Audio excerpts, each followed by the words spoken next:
اعرف حاجة مهمة عشان يبقى النهاردة يوم مميز.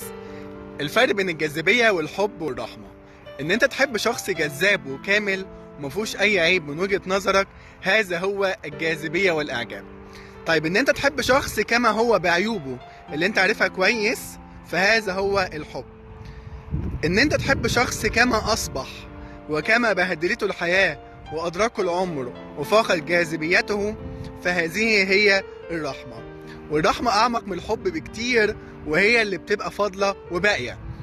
لما يكون الانسان قادر ان هو يفرق بين الجاذبية والحب والرحمة، ساعتها هيعرف كويس امتى يقع في الحب. لما يكون عنده مواصفات الجاذبية والاعجاب هتوقعك في حب زائف، لان الجاذبية تعني رغبة وشهوة، اما الحب يذهب الى ما هو اجمل بكتير جدا. اما الرحمة تذهب الى ما هو ابعد وابعد، وهي منتهى الحب.